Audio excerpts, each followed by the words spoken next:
இந்த இண்டிகோ விமானங்கள் கடந்த 5 நாட்களுக்கும் மேலாக பிரச்சனை காரணமாக தொடர்ந்து ரத்து செய்யப்பட்டது நமக்கெல்லாம் நன்கு தெரியும். இந்த சந்தர்ப்பத்தை பயன்படுத்தி பல விமான நிறுவனங்கள், குறிப்பாக ஸ்பைஸ் ஜெட், ஏர் இந்தியா உள்ளிட்ட பல தனியார் விமான நிறுவனங்கள் பல்வேறு வழித்தடங்களுக்கான விமான கட்டணங்களை பன்மடங்கு உயர்த்தி இருக்கிறது. இதனை ஒரு உதாரணத்தின் மூலமாக எப்படி சொல்ல வேண்டும் என்றால், மும்பையிலிருந்து லண்டனுக்கு செல்வதற்கான கட்டணமே 23,000 தான். ஆனால் மும்பையிலிருந்து ஜார்க்கண்ட் மாநிலத்திற்கு செல்வதற்கான கட்டணம் 60,000 ரூபாய் என நிர்ணயிக்கப்பட்டிருக்கிறது. இதிலிருந்தே நாம் தெரிந்து கொள்ளலாம் விமான கட்டணங்கள் எந்த அளவுக்கு உயர்ந்திருக்கிறது என்று. இந்த சூழ்நிலையில் இது தொடர்பாக திடீரென ஏற்பட்டுள்ள விமான கட்டண உயர்வுகள் குறித்து தங்களுடைய கவனத்திற்கு வந்திருப்பதாக தெரிவித்துள்ள மத்திய விமான போக்குவரத்து துறை அமைச்சகம், விமான நிறுவனங்கள் கட்டண வரம்புகளை கண்டிப்பாக கடைபிடிக்க வேண்டும் என்கிற உத்தரவை பிறப்பித்திருக்கிறது.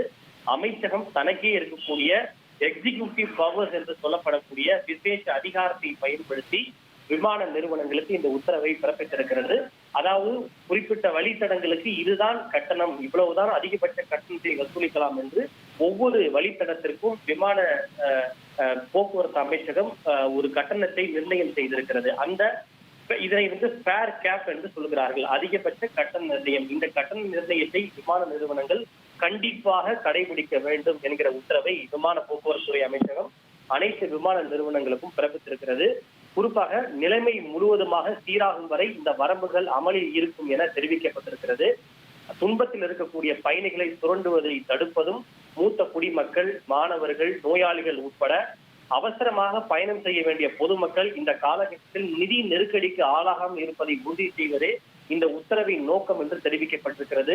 மேலும் விமான நிறுவனங்களுடைய இந்த கட்டண நிர்ணயம் குறித்து ஆன்லைன் மூலமாகவும் இதர தரவுகள் மூலமாகவும் தாங்கள் உன்னிப்பாக கண்காணித்து வருவதாகவும், இதனை எந்த ஒரு நிறுவனமாவது உரிய முறையில் பின்பற்றவில்லை என்றாலோ அல்லது விலகி நடந்தாலோ அவர்களின் மீது நடவடிக்கை எடுக்கப்படும் என்கிற எச்சரிக்கையும் விமான போக்குவரத்து அமைச்சகம் தற்போது விடுத்துள்ளது.